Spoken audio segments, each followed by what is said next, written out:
آج میں آپ کو یہ بتانا چاہتا ہوں کہ بارش کے رکنے کے اور نہ آنے کے اسباب کیا ہیں۔ سائنٹیفک اعتبار سے لوگ الگ الگ اپنے نظریے بیان کرتے ہیں۔ ہوا میں نمی نہ ہو تو بارش نہیں آئے، فلاں ہو۔ ہم مخبر صادق رسول اکرم صلی اللہ علیہ وسلم کی زبان سے ابن ماجہ کی حدیث ہے، عن عبداللہ ابن عمر رضی اللہ عنہ قال قال رسول اللہ صلی اللہ علیہ، حضور پاک صلی اللہ تعالی علیہ وسلم سے روایت کی حضرت عبداللہ عمر نے فرماتے، لم يمنعوا اموال زکاتہم منع القطر من السماء الا منع القطر من السماء۔ حضور پاک صلی اللہ علیہ وسلم فرماتے کہ لوگ جب اپنے زکوٰۃ کا مال دبا کر کے رکھتے ہیں ان سے بارش کو روک لیا جائے۔ حدیث ولولا البہائم لم یمطروا، اور حدیث میں حضور یہ بھی فرماتے ہیں اگر جانور نہ ہوتے زمین پر تو کبھی بارش ہی نہیں دیتی، پھر ان کو پانی ہی نہیں دیا جاتا۔ حضور پاک صلی اللہ تعالی علیہ وسلم فرماتے ہیں جب تم اپنا مال روکو گے اللہ بارش روک لے۔ اور ایک حدیث ہے دوسری جگہ پر اللہ کے نبی صلی اللہ تعالی علیہ وسلم ارشاد فرماتے ہیں مجھے ڈر ہے اس بات کا کہ 5 چیزوں میں کسی ایک میں تم مبتلا نہ ہو جاؤ۔ حضور جس صحابی کو یہ نصیحت کر رہے ہیں 5 چیزیں ایسی ہیں جس میں اگر تم مبتلا ہو گئے تو اللہ کا عذاب دیکھو گے اور بارشیں رک جائیں، بارش کو روک لیا جائے گا۔ پوچھا گیا یا رسول اللہ صلی اللہ علیہ وسلم وہ 5 چیزیں کیا ہیں؟ توجہ چاہتا ہوں میرے عزیز غور سے۔ سب سے پہلی چیز میرے آقا صلی اللہ علیہ وسلم فرماتے ہیں کہ جب کھل کر کے اعلانیہ طور پر گناہ ہونے لگ جائیں، اوپنلی سب کچھ کیا جانے لگ جائے تو یہ اللہ کے عذاب کو دعوت دینے والا پہلا عمل ہے۔ لوگ اپنی برائیوں کو چھپایا کرتے تھے لیکن اس دور میں اپنی برائیوں کو ظاہر کرنے کا فیشن آ چکا ہے۔ جو کچھ کیا اس کو ریل بنایا اور سب میں نشر کیا۔ انٹرنیٹ کی دنیا پر آج دیکھیں بھرے ہوئے ہیں، نوجوانوں کی سب سے زیادہ مصروفیت آج کس کام میں ہے؟ ان کو ریلز بنانے ہیں۔ کن کاموں کے ریلز بنانے ہیں؟ کوئی فائدے کے، کوئی نفع کے؟ نہیں، لڑکیاں بھی اسی میں مصروف ہیں، لڑکے بھی اسی میں مصروف۔ وہ مسلسل اپنی ننگے پن کا، اپنے عیاشی کا اظہار کرنا چاہتے ہیں تاکہ پوری قوم دیکھے، اور یہی تو بات میرے آقا صلی اللہ علیہ وسلم نے فرمایا جو فحاشی اعلانیہ ہونے لگ جائے، اوپنلی ہونے لگ جائے۔ اور ایک حدیث میں نے اس سے قبل بھی آپ کے سامنے ذکر کیا تھا، 3 چیزیں میرے آقا صلی اللہ علیہ وسلم نے فرمایا تھا، 3 چیزیں جب تم دیکھ لو تو زمین کے اوپر رہنے سے زمین کے نیچے رہنا بہتر۔ مطلب کیا ہے؟ قبر میں چلے جانا بہتر۔ وہ 3 چیزوں میں حضور پاک صلی اللہ علیہ وسلم نے یہ فرمایا تھا کہ جب علماء علم والے دیانت داری چھوڑ دیں، حق بولنا چھوڑ دیں، وہ مداہنت کرنے لگ جائیں، نمبر 1۔ نمبر 2، مالدار لوگ جب بخیل ہو جائیں، کنجوس ہو جائیں۔ نمبر 3، جب عورتیں بے حیا ہو جائیں، بے پردہ ہو جائیں۔ حضور فرماتے ہیں پھر زمین کے اوپر کوئی خیر نہیں ہے، زمین کے نیچے چلے جانا ہو، زمین کے اوپر کوئی خیر نہیں ہوگا۔ یہ 3 چیزیں حضور نے فرمائی تھی، اسی میں سے ایک چیز میں یہ آپ کے پاس عرض کر رہا ہوں۔ 5 ایسی چیزیں میرے مصطفیٰ کریم صلی اللہ علیہ وسلم نے فرمائی کہ ان میں سے اگر مبتلا رہے تم تو اللہ کا عذاب آئے، اور اللہ کا عذاب ایک طریقے کا یہ بارش کا رک جانا، سبزوں کا نہ اگنا، مال میں ہمیشہ کی بے برکتی کا ہونا، یہ سب چیزیں اللہ کے عذابات میں سے۔ کرائسس آ گئے، لوگ کہتے ہیں کرائسس کیا ہے؟ کہیں اچانک سے تو کوئی گرتا نہیں، یہ اللہ تعالیٰ کی پکڑ ہے۔ کئی لوگوں کو دیکھا، بڑے بڑے لوگ اچانک کسی مصیبت کی وجہ سے گر جاتے ہیں۔ کورونا کے وقت کروڑ پتی کتنے معاملات ایسے دیکھنے کو آئے، وبا پھیل گئی، بیماریاں پھیل گئیں، بڑے بڑے طاقتور لوگ رہ گئے۔ آج کے اس میں وہ 5 چیزوں میں سے ایک یہ بتایا کہ جب گناہ کھل کر کے ہونے لگ جائیں، اعلانیہ ہونے لگ جائیں، اور قرآن میں اللہ فرماتا لا يحب اللہ الجہر بالسوء من القول، اللہ تبارک و تعالی کسی بری چیز کو ظاہر کرنے کو پسند ہی نہیں فرماتا۔ اللہ تعالیٰ ہرگز یہ پسند نہیں کرتا کہ کوئی بری چیز اوپنلی کرے۔ گناہ کس سے نہیں ہوتے؟ خطائیں کس سے نہیں ہوتی؟ خطائیں، گناہ جب ہو جاتے ہیں تو انسان یہ سوچتا ہے کہ اس پر پردہ پڑا رہے، یہ چھپی رہے چیزیں۔ لیکن کوئی بندہ اگر آ کر کے بتاتا ہے میں سود خور ہوں، میں نے 4 عورتوں سے زنا کر لیا ہے، معاذ اللہ، کوئی اگر آ کر کے بتائے فلاں کی چوری میں نے کی، تو وہ اپنے گناہوں کا اظہار کر رہا ہے اور مخلوق کو گواہ بنا رہا ہے اپنے گناہوں، دوسروں کو اپنے گناہوں پر گواہ بنا رہا ہے۔ اور اللہ قرآن میں فرماتا ہے ہرگز اللہ پسند نہیں فرماتا۔ اچھا، چھپے ہوئے گناہ کچھ ایسے ہوتے ہیں جو بندے اور خدا کے درمیان راز ہوتے ہیں، جس وقت مولا چاہے اس کو بخشے، کسی کو پتہ بھی نہ چلے، اللہ تعالیٰ معاف فرما دے۔ لیکن بندہ جب سارے لوگوں کو گواہ بناتا ہے اپنے گناہوں کا، سب کو بتا دیتا ہے کہ میں یہ ساری چیزیں کیا ہوں، تو پھر وہ عدل کے حساب کے تخت پر لایا جائے۔ عزیزان گرامی، پہلی چیز یہ. دوسری، میرے آقا صلی اللہ تعالی علیہ وسلم نے ارشاد فرمایا بارش کے رکنے کے اسباب میں اعلانیہ گناہ ہونے لگ جائے. دوسرے نمبر پر لوگ جب اپنی زکوٰۃ کے مال کو دبا کر کے رکھیں، زکوٰۃ نہ دی جائے، زکوٰۃ مستحقین تک نہ پہنچتی ہو تو اللہ تعالیٰ بارش کو روک لیتا. آج کے دور میں بھی یہی حالات ہیں. لوگوں کو صرف اپنے مال کا 2.5% نکالنے میں اتنی کھجلی ہوتی ہے، اتنا درد ہوتا ہے، ہزار ہیلے بہانے کرنے لگ جاتے ہیں زکوٰۃ بچانے کے. سوچو، وہ ارحم الراحمین، وہ خلاق کائنات، وہ رزاق حقیقی جس نے پائی پائی تمہیں دیا ہے، اگر وہ چاہتا تو آپ کے مال کا آدھا پورا زکوٰۃ میں دینے کا حکم دیتا کہ 50% تم رکھو، 50% اللہ کی راہ میں دے دو. اللہ نے یہ حکم بھی نہیں دیا. نہ یہ فرمایا کہ 100 کمائے ہو تو 25 اللہ کی راہ میں دے دو، 75 تم رکھ لو. یہ بھی نہیں. یہ بھی حکم نہیں دیا کہ 100 کمائے ہو تو 10 اللہ کی راہ میں دے دینا، 90 تم رکھ لینا. نہیں. حیرت کی بات ہے، اللہ کا حکم ہے کہ 100 کمائے ہو تو صرف 2.5 روپیہ دے دینا، باقی پورا تم رکھو. صرف 2.5 روپیہ، 2.5%. اس کے لیے آنا کانی اتنی ہوتی ہے. دیکھا جائے تو یہ سارے جتنے ٹیکس ہیں اس میں سب میں کم ہے. جی ایس ٹی ہو، تمہارے انکم ٹیکس ہو، جتنے ٹیکس ہیں، ارے 5% سے لے کر کے 28% تک کے ٹیکس، 18% کے ٹیکس، کتنے ٹیکس. لیکن یہاں پر صرف 2.5%، وہ بھی ٹیکس میں اور زکوٰۃ میں اتنا بڑا فرق ہے. لوگوں کو لگتا ہو کہ یہ ہمارے لیے زکوٰۃ ٹیکس کے برابر. نہیں، ٹیکس آپ کے انکم پر ہے اور زکوٰۃ آپ کی سیونگ پر ہے. انکم اور سیونگ میں فرق نہیں ہے. آپ اگر 1 کروڑ روپے مہینہ کماتے ہیں تو ٹیکس 1 کروڑ کا ہوگا آپ کے پاس. لیکن شریعت نے کہا ہے 1 کروڑ کماتا ہے، 90 لاکھ روپے خرچہ ہو جاتے ہیں تو اس خرچے پر زکوٰۃ نہیں، جو بچ گیا اس پر، اسی پر زکوٰۃ. وہ بھی آتے ساتھ نہیں، سال گزر جائے اس پر. شریعت نے اتنی ساری چھوٹ دی، اس کے باوجود زکوٰۃ کے مال میں ہیرا پھیری. بڑے بڑے مالداروں کی اگر زکوٰۃ نکل گئی ہوتی تو اس امت میں کوئی غریب ہی نہیں ہوتا.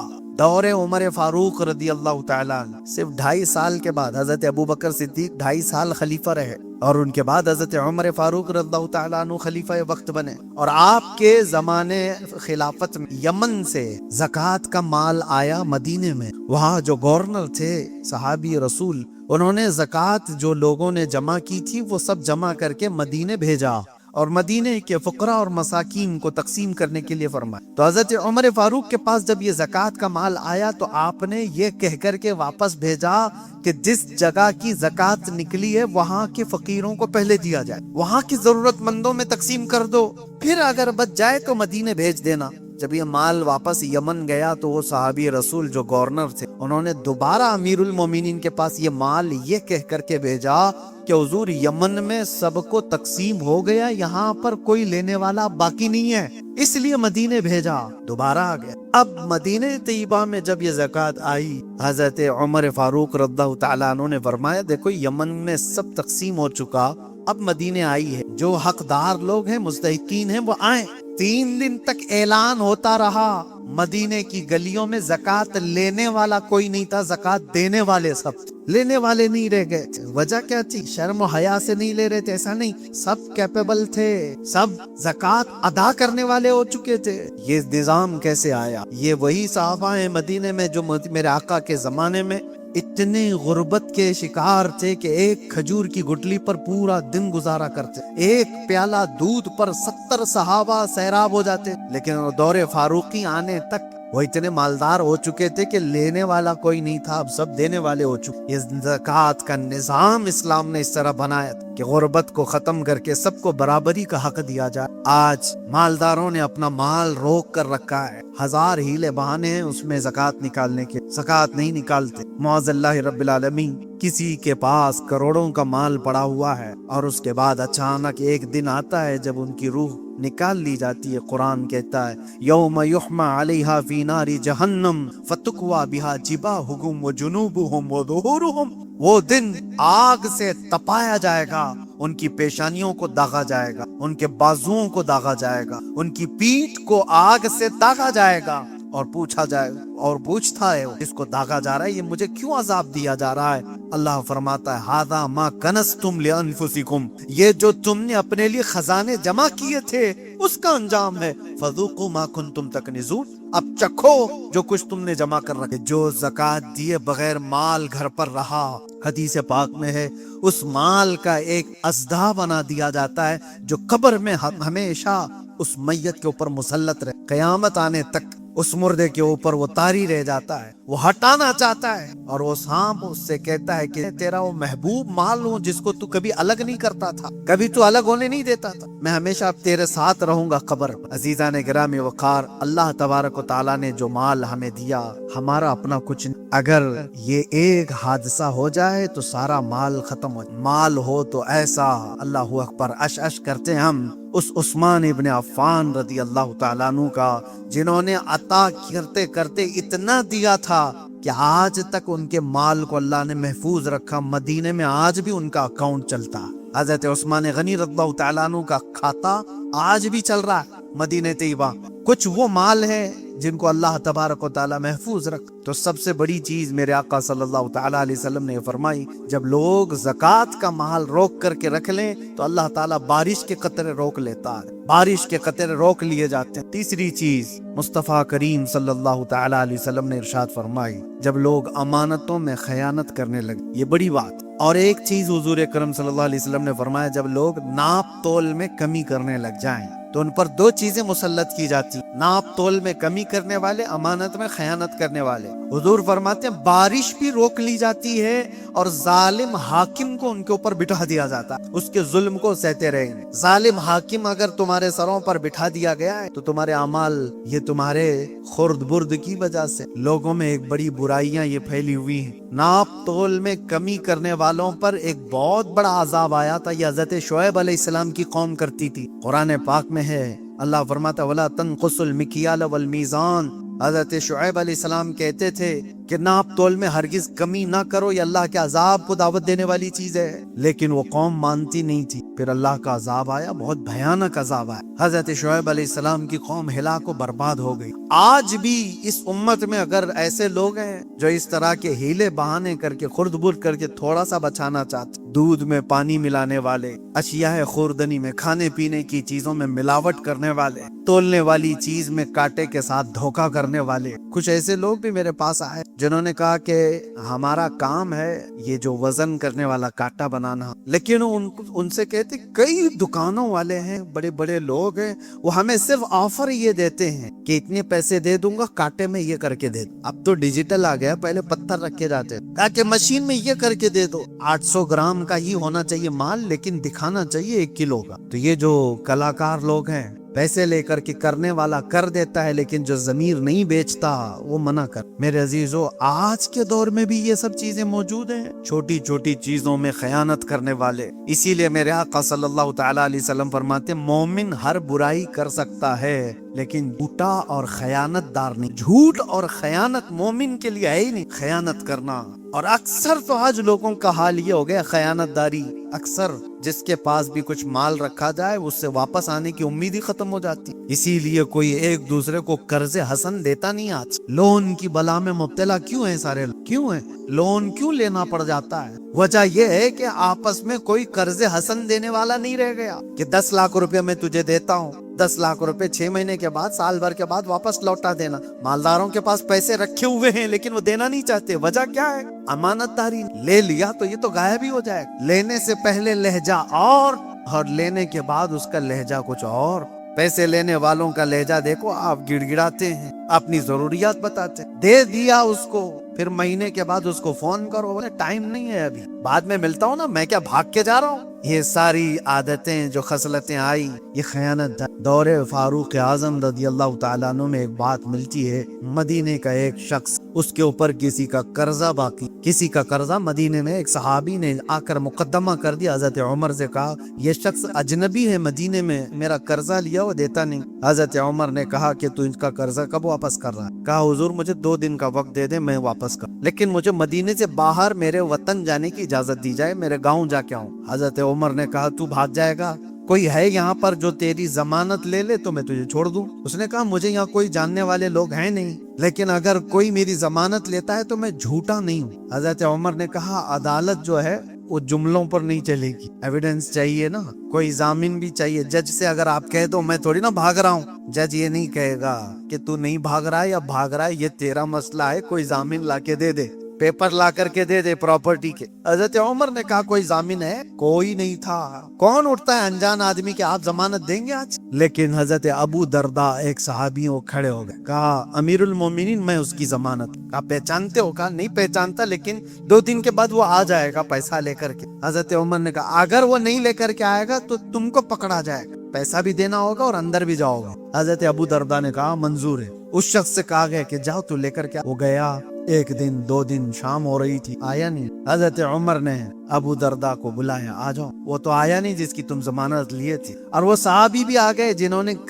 جن کا قرضہ باقی. تو اتنے ہی میں مغرب سے پہلے وہ ہانپتا کانپتا دوڑتا ہوا وہ بندہ آ گیا, عدالت میں آیا اور کہا کہ حضور ان کے جو پیسے باقی تھے میں لے کر کے آ گیا, انتظام کر. اتنا کرنا تھا کہ وہ صحابی رسول جن کا قرضہ باقی تھا وہ کھڑے ہو گئے, کہا امیر المومنین اللہ کی عزت کی قسم میں آپ کے سامنے گواہی دیتا ہوں کہ اس بندے کا قرضہ میں نے معاف کر, مجھے واپس نہیں چاہیے, میں نے معاف کر دی. اب سنیے, انہوں نے قرضہ معاف کر دی. اب حضرت عمر نے ان تینوں سے ایک سوال کیا. پہلے یہ شخص سے کہا تو چلا گیا تھا, بھاگ گیا تھا, تیرا گاؤں بھی نہیں معلوم, تو کہاں کا رہنے والا, پیسہ لے کر کے چلا گیا ہوتا تو تجھے پکڑنے میں بڑی دقت آ سکتی, یا تو چھپا کر کے رہ سکتا تھا, آیا کیوں اپنے ٹائم پر؟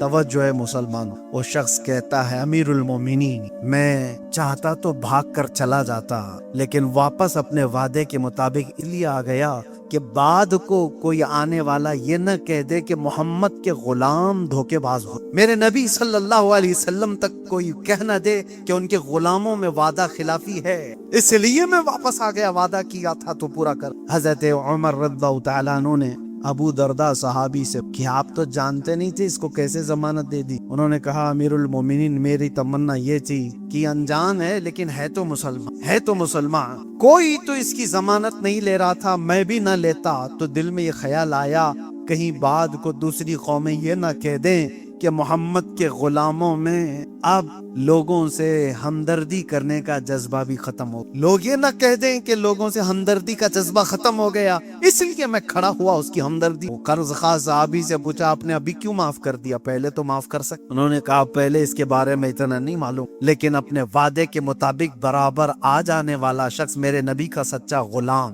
میں نے اپنا قرضہ اس لیے معاف کر دیا کہ لوگ کل کو یہ نہ کہیں کہ محمد عربی کے غلاموں میں معاف کرنے کا جذبہ ختم ہو. تینوں کا ایک ہی مشن تھا کہ حضور پر کوئی انگلی نہ ہو. عزیزان گرامی وقار, امانت صحابہ اکرام میں اس طرح کی تھی کہ وہ وقت کا بھی لحاظ رکھتے تھے اور لوگوں کا بھی لحاظ رکھتے تھے. کیا آج یہ معاشرے میں بات آ سکتی؟ اور حضور پاک صلی اللہ تعالیٰ علیہ وسلم نے فرمایا جب امانت میں لوگ خیانت کرنے لگ جائیں تو سمجھ لو کہ بارش روک لی, اور ناپ تول میں کمی کرنے لگ جائیں تو بارش روک لی جاتی. اور علم کے سلسلے میں بھی فرمایا گیا جب علم ختم ہو اور جہالت عام ہونے لگ جائے تو یہ بازار گناہوں کا ہے, یہاں اب علم کی طلب کسی کو نہیں ہے. اب علم کی طلب کہاں ہے کہ ہر کوئی اپنے اپنے زندگی میں مگن ہے, وہ انٹرنیٹ کی دنیا کا شاگرد ہے, سب گوگل کے شاگرد, سب انسٹا فیس بک کے شاگرد. ہاتھوں میں اللہ کی کتاب کب آئی تھی پتہ ہی نہیں, حدیث رسول کب پڑھاتا یہ پتہ ہی نہیں. جو کچھ بھی آج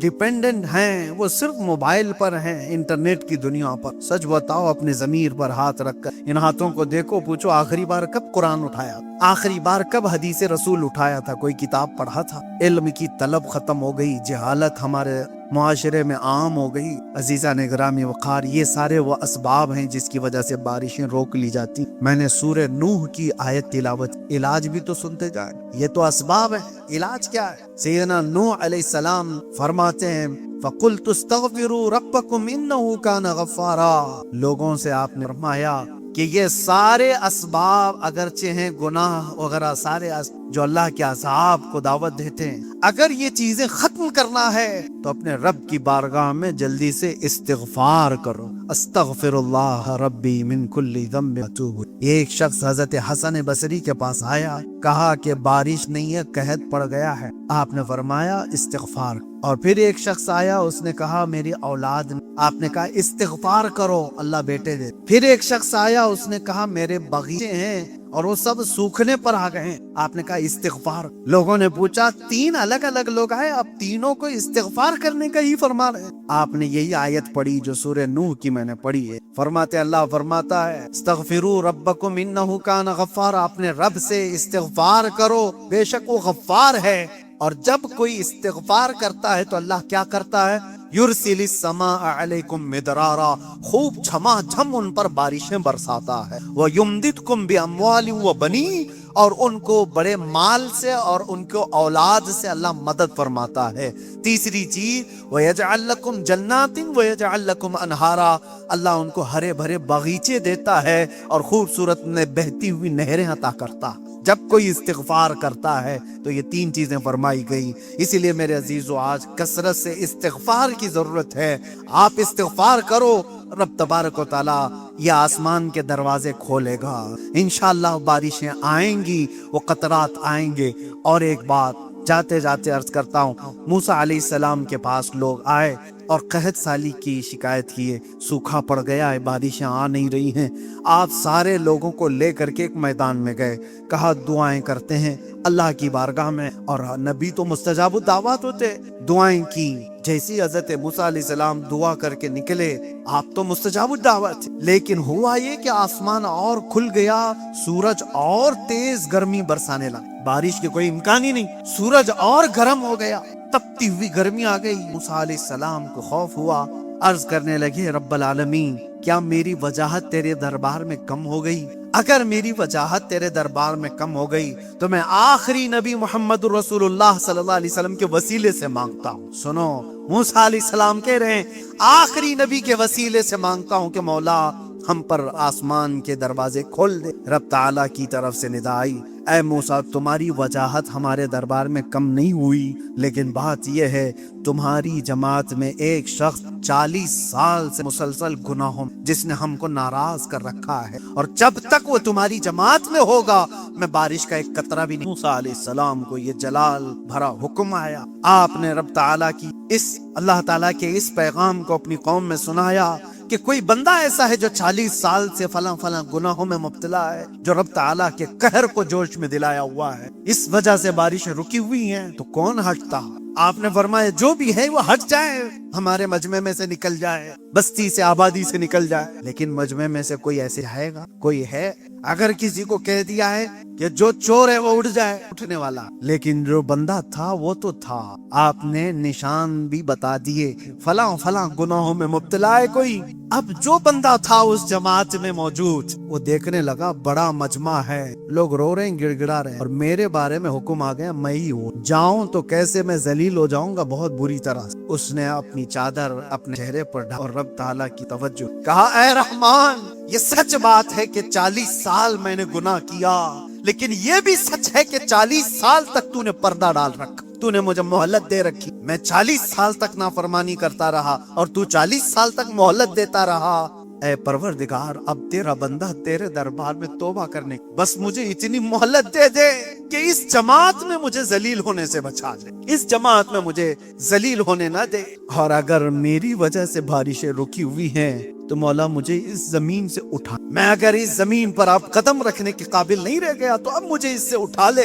لیکن تیرے نبی موسیٰ علیہ السلام اور ان کی قوم کے سامنے مجھے ذلیل ہونے سے بچا. چادر میں منہ ڈال کر کے رو رہا تھا. موسیٰ علیہ السلام کی قوم میدان میں کھڑی ہے, جلال بھرا حکم تھا موسیٰ علیہ السلام کا. اچانک دیکھتے ہیں ابر چھا گیا اور موسلا دھار بارشیں شروع ہو گئی. ایک بندہ بھی مجمع میں سے ہٹا نہیں اور بارش آ گئی, پوری بارش برسنے لگی. موسیٰ علیہ السلام رب تعالیٰ سے عرض کرتے ہیں کہ مولا تو نے تو فرمایا تھا کہ ایک بندہ اس میں بڑا گنہگار ہے, 40 سال سے نافرمان ہے, اس کی وجہ سے میں نے بارشیں روک رکھی ہیں, مگر اب تک تو اس مجمع میں سے کوئی بندہ نکلا تو باہر گیا تو نہیں, پھر بارش آ کیسے گئی؟